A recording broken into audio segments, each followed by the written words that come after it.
Hey guys, welcome to the YouTube channel. Today I want to talk to you about networking. Now, the sort of networking that I'm talking about is kind of business networking, so business or professional networking. So networking where you either want to kind of win business or you just want to connect with more like-minded people that are maybe in the same profession, same line of work, whatever it be. These are my five top tips as to how you can network more effectively. So I used to run networking events here in the UK for many years, and I would kind of see all sorts of people come and go like to our networking events for whatever reason, and they all wanted to get different things out of it. I just thought it'd be useful to share my top 5 tips, because otherwise you can find yourself spending a lot of time networking and not really getting anything out of it. So my first tip is set very clear objectives for your networking. And this could be anything. So it might be that you're trying to win more business. It might just be that you want more friends who kind of do the same sorts of things you do, because they may have the same mindset.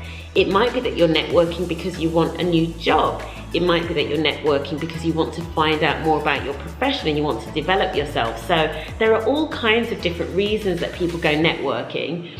If you're not really clear about what you're trying to get out of it, you will find that you are then disappointed with what comes out of it, unless you just have got lots of time on your hands and you're happy to kind of just go here, there and everywhere and see where the wind takes you. And that might be fine for you. But if it's not, and actually time is precious, which it is for so many of us, then first of all, you need to be really clear about your networking and what you're trying to achieve, okay? My second tip is to create a short list of no more than 5 networking events.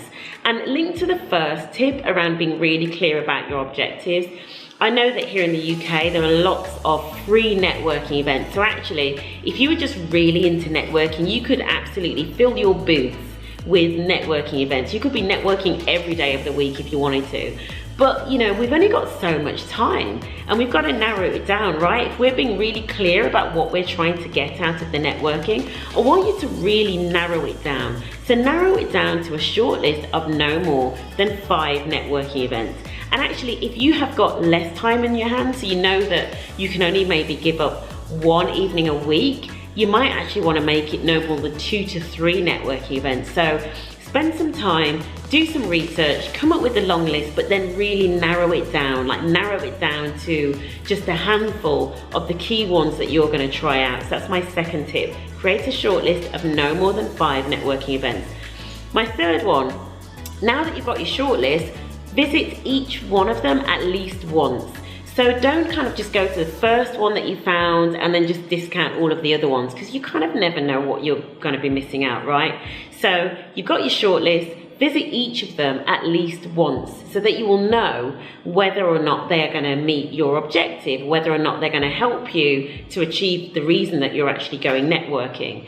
So that's my third tip. My fourth tip is get some business cards and a filing system. Now, I'm going to hold my hands up here. I do have business cards, but to be honest, I actually tend to prefer to connect with people electronically. What I mean by that is, when I go networking, if I strike up a conversation and it's a really good conversation and I genuinely think I would really like to speak to this person again, I'm more likely to say to them, are you on LinkedIn or are you on Twitter? And it's those 2 social media platforms or professional networking, if you want to say that for LinkedIn, that I am most likely to connect with somebody on. And then when I connect with them, I'm going to send a little note that sort of says, you know, we met here, there, everywhere. So that's my personal preference. But you kind of can't beat business cards, and particularly if you're old school, business cards are quite memorable, and then you can write little things on them as well. So if somebody gives you their business card, you can write on it, you know, met them at such and such, or, you know, they were the ones that had an interesting story about X, Y, and Z. So you can use business cards, and you can also use a filing system. Now, but when I do have business cards, when I do go out networking and use them, I get my business cards from moo.com. No, this isn't a sponsored video. Moo.com, when they supply you business cards, and actually I've got some nearby, just bear with me 2 seconds. Right, Moo.com, the business cards come in this great little box, and you can see the Moo.com logo on the box.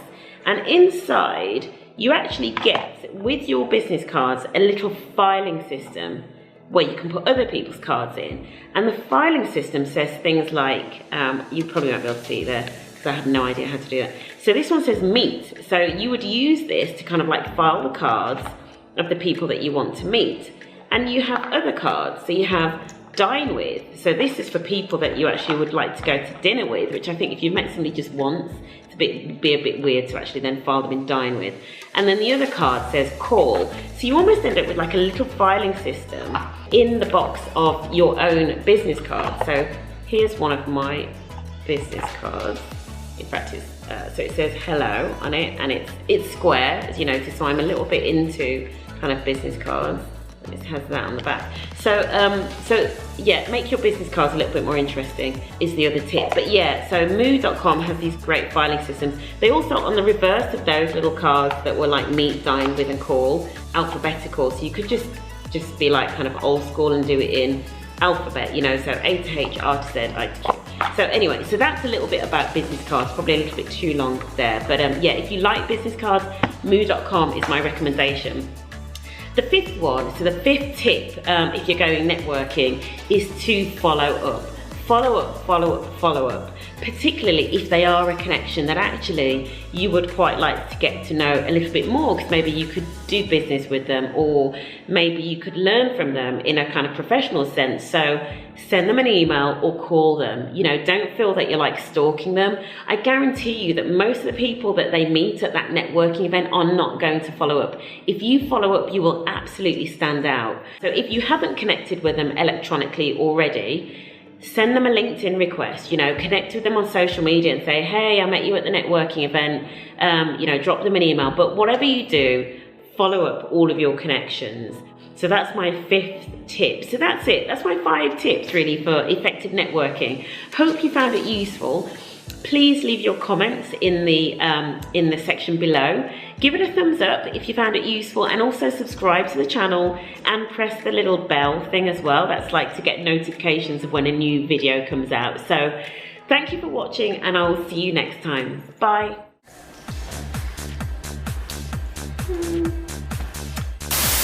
In Birmingham in the United Kingdom. Oh, bloody hell. Hey guys! Oh my lord, that's too high.